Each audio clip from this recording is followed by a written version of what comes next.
नमस्कार बंधुरा आज के तुम्हारे साथे एक नतून रेसिपि शेयर करते चलेছি।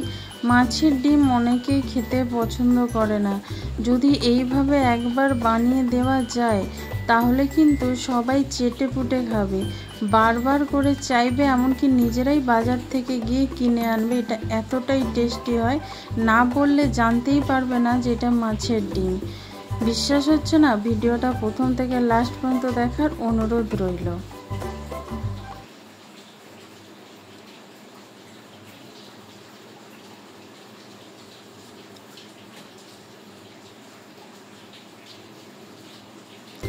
এখানে একটা প্লেটের মধ্যে দেখো আমি মাছের ডিম নিয়ে নিয়েছি। মাছের ডিমটাকে ভালোভাবে হাতের সাহায্যে প্রথমে মাখিয়ে নিচ্ছি।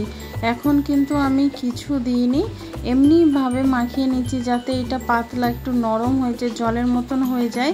সেই জন্য একটু হাতের সাহায্যে ভালোভাবে এরকমভাবে একটু চটকে নিচ্ছি। এরকমভাবে মাখিয়ে নিলে কি হবে, ডিমগুলো পাতলা হয়ে যাবে, যে শক্ত অংশগুলো সেগুলো সব গলে যাবে। এরকমভাবে একটু করে নিতে হবে। এরপর বাকি উপকরণগুলো এর মধ্যে দিয়ে দেবো। এবার এর মধ্যে দিয়ে দিচ্ছি আমি পেঁয়াজ কুচি, একটা বড় সাইজের পেঁয়াজ কুচি, তারপরে দিয়ে দেবো রসুন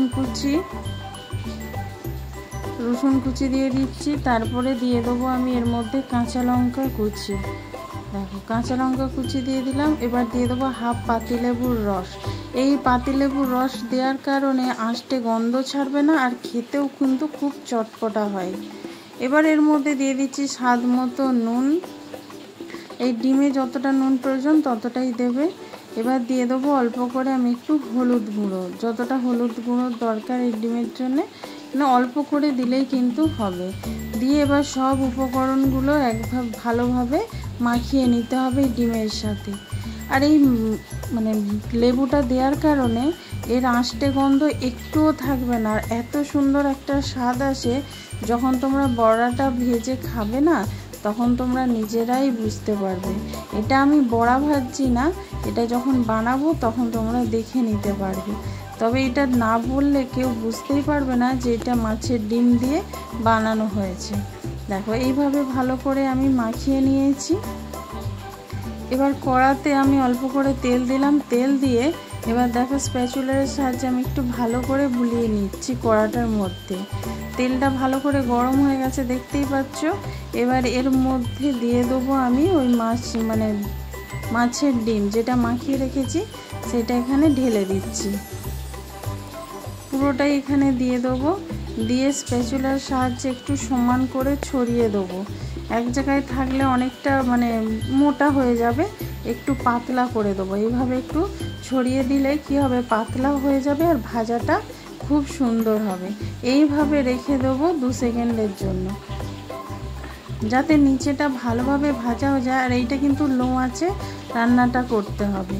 দেখো এদিকটা ভাজা হয়ে গেছে, আমি অন্য দিকটা উল্টে দিচ্ছি। দেখো কত সহজে ভাজা হয়ে গেল, দেখতেই পাচ্ছ।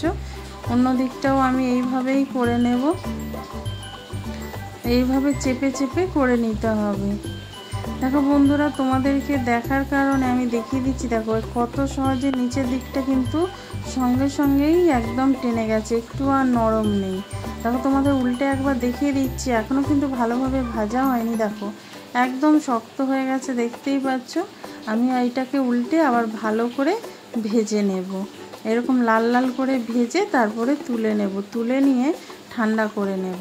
দেখো এখানটা ভাজা হয়ে গেছে, এবার তুলে নিচ্ছি। তুলে আমি এটাকে ঠান্ডা করে নেব। কড়ার মধ্যে আবার আমি একটু তেল দিয়ে দিলাম, তেল দিয়ে একটা পেঁয়াজ কুচি এখানে দিয়ে দিচ্ছি। দিয়ে পেঁয়াজটাকে একটু লাল লাল করে ভেজে নিতে হবে। প্রথমে পেঁয়াজটাকে একটু লাল লাল করে ভেজে নেব। পেঁয়াজটা লাল লাল করে ভাজা হয়ে গেলে এর মধ্যে দিয়ে দেবো আদা রসুন বাটা। আদা রসুন বাটা দিয়ে ভালো করে মশলাটাকে একটু কষিয়ে নিতে হবে, যাতে আদা রসুনের কাঁচা গন্ধটা চলে যায়। বন্ধুরা এইভাবে একবার রান্না করে দেখো। সব সময় তো আমরা বড়ার ঝাল, বড়ার ভাজা করে খাই, ডিমের বড়া করে খাই। এইভাবে একবার করে দেখো, সবাই কিন্তু খুব প্রশংসা করবে। একই জিনিস দিয়ে যদি একটু অন্যরকম রান্না করা যায়, সেটা খেতেও ভালো লাগে। এবার এর মধ্যে দিয়ে দেবো একটা টমেটো কুচি। এই টমেটোটা এর মধ্যে দিয়ে দিলাম যাতে একসঙ্গে ভালোভাবে ভাজা হয়ে যায়। টমেটোটা একটু নরম করা পর্যন্ত একটু ভেজে নিতে হবে। এখানে আদা রসুনটা আগে আমি ভেজেই নিয়েছিলাম, আবার এখন একটু ভেজে নিচ্ছি একসঙ্গে, তাতে ভালোভাবে কিন্তু আদা রসুনের গন্ধ মানে কাঁচা গন্ধটা একদম চলে যাবে। এবার এর মধ্যে দিয়ে দেবো পরিমাণ মতো নুন। গ্রেভির জন্য আমাদের যতটা নুন প্রয়োজন আমি একবারে দিয়ে দিলাম। দিয়ে এবার ভালোভাবে মশলাটা কষিয়ে নিচ্ছি।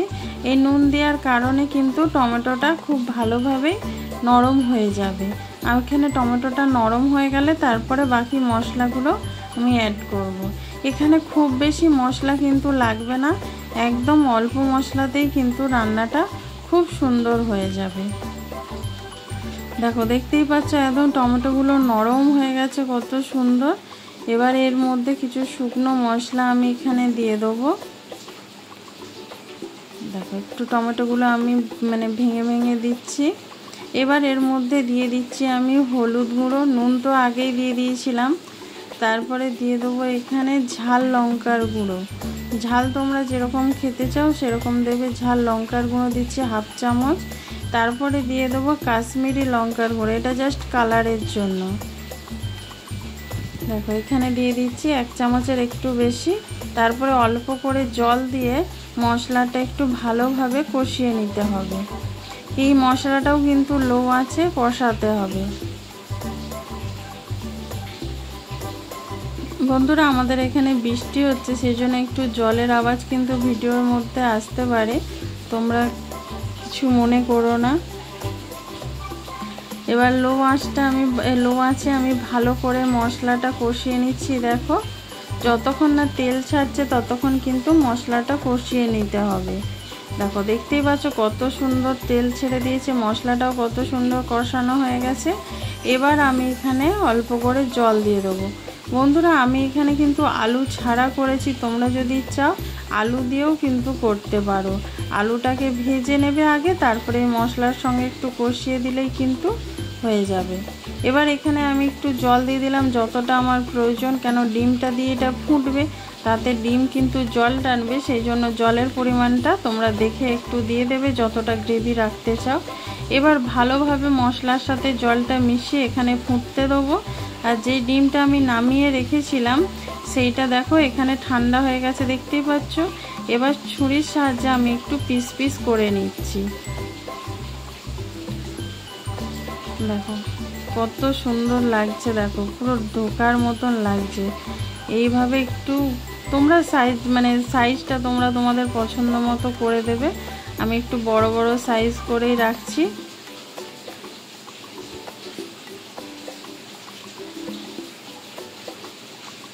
এইভাবে পিস পিস করে নিলাম।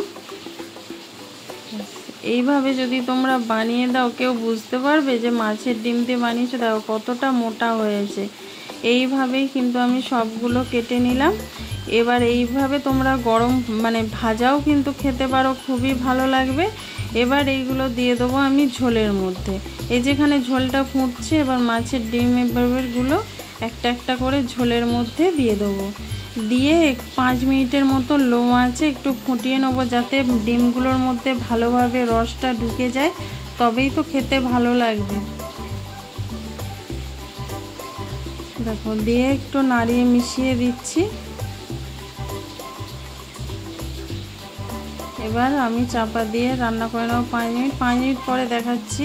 এবার নামানোর আগে দিয়ে দিচ্ছি একটু গরম মশলা আর একটু ধনেপাতা কুচি যদি না থাকে নাও দেবে, তবে দিলে গন্ধটা খুব সুন্দর হয়।